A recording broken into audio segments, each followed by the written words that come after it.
can you tell me now, update on how Rachel's doing, and the big shift from when I talked to you last? Sure. So about 2 years ago, I needed to have some minor surgery, and it meant that I needed someone to care for Rachel around the clock while I recover, and I could not find anybody to do that who could commit that time. And so I called the place where she went during the summer, the respite place, and they had said that they could take her temporarily. And so while I had that in the back of my mind, we went to Rachel's neurologist. She had an appointment, and the neurologist sat me down after the physical exam and said, "Okay, Rachel, she's about to be 18, and you've done a great job being her primary caregiver, but you should perhaps start thinking of long term and maybe consider placing her in a residential place so that you could have a life also." And I had always said that as she grew up, I chose to be a mom, and therefore I am 100% devoted to caring for my children, no matter what the dice was rolled for me. And when they turn to the age of college age, then I would help them, scoot them out the door to go to college and perhaps start their life of independence. And so I said I wouldn't consider placing Rachel in any residential place on a permanent level until she was at college age. And so now that she's reaching that age, I said, okay, well, if I were to place her, where should I place her? And they named this place that they see a lot of the patients there, the residents there, come to neurology, and they see the nurses that come with them, how great they are with the kids and how healthy the kids look and clean and everything like that, and they just love this place. And I said, okay, I'll think about it. And then coincidentally, one of my best friends happens to be a nurse manager at a residential place that's run by the state. And so I called her up and I said, if I were to consider placing Rachel, would it be possible for her to be placed at your place so I know that you're caring for her? And she said that that her place is more for kids who are guardian by the state. Yeah. So I would have to leave all rights up and everything. She said, so it's really not the place for Rachel. She says, but I would suggest looking at this other place, which happened to be the same residential place that the neurologist suggested. So I thought, okay, those are two people who I value their opinions of what to do. And it happened to be the same place where I asked to watch Rachel while I had my surgery. They called me up on the Thursday that she was supposed to go in, and they said, there's a huge wait list for permanent residency here, but there happens to be a bed open. If you decide to keep Rachel here, she can stay on a permanent level. But if you decide not to keep her there after you recover, it could be years before there's another opening. And so I thought, this is, God's way of saying to me, it's time to make that decision. And thankfully, I had just 3 days from the time I decided, okay, she should go, to actually physically moving her there, so that I didn't have time to think about it and process and everything. And just, I had to get her up and out the door and to go there. Of course, for the next 6-8 months, every time someone asked me, how's Rachel? What is she doing? Where is she? You know, my eyes would well up with tears, and I'm like, well, you know, she's living in this other place. She doesn't live with me anymore. But seeing her there, she's so happy. She really is well taken care of. She's got a roommate. They listen to music all the time. All the kids in the facility. So it's a facility that's very similar to a nursing home, except for kids like Rachel.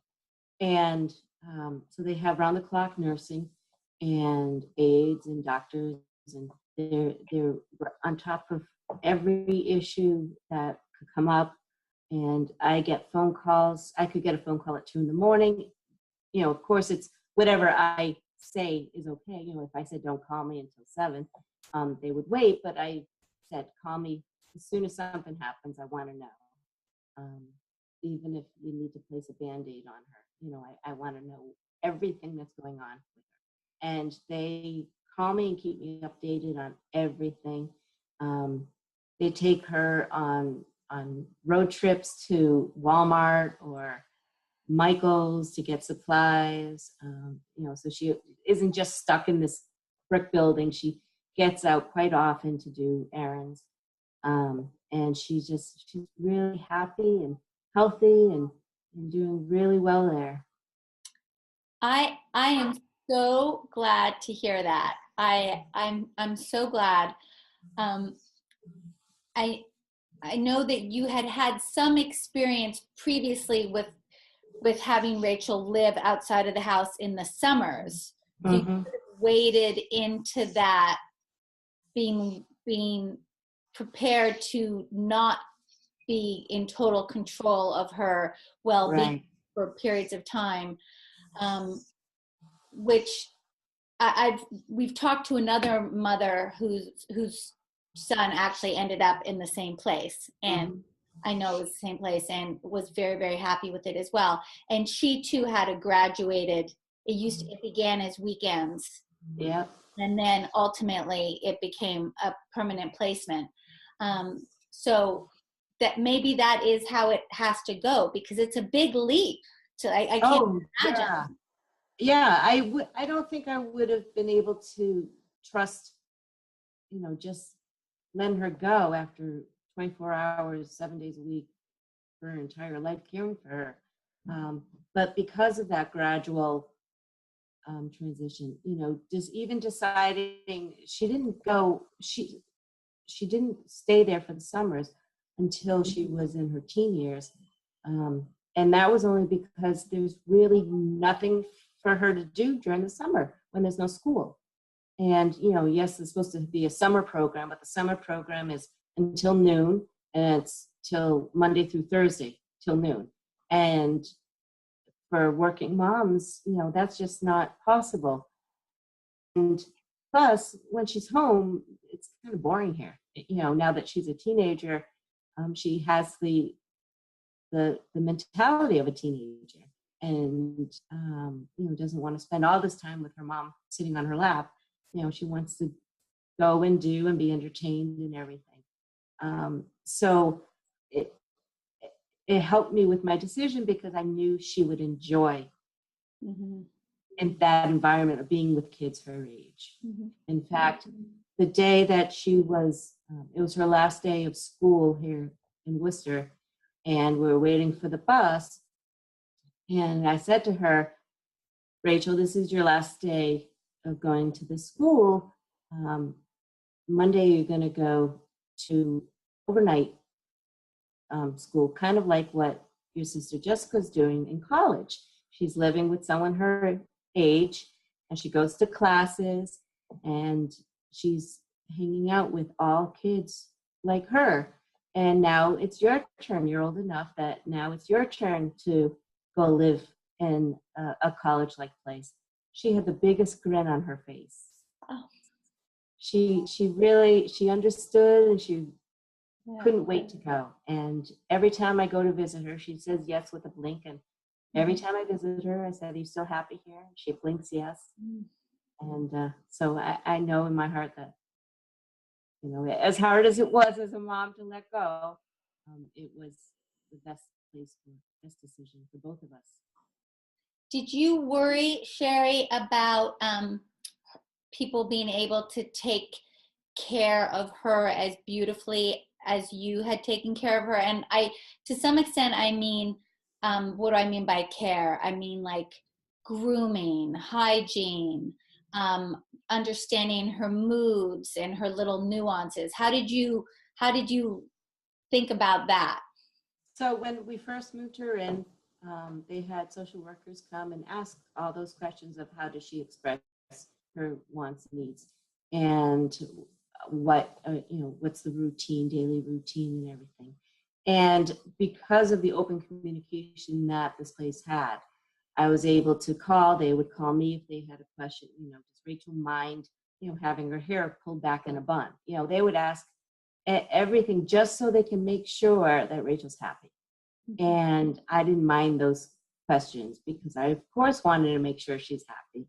And, for the first, month or two, I was there or calling every day, just checking in, making sure. And I would teach the aides, this is the side that she prefers to be on. If she's grumpy, then, this might be why. And if you move her shoulder this way, it might help. And so as things come up while I'm there, they because they want her to be happy, they really took note of all the hints that I've come up with. And now, if you go in her room, there's a list of what she wants, what she likes, what she doesn't like, and everything, so that even if there's a new caregiver, they can read that and see what's going on.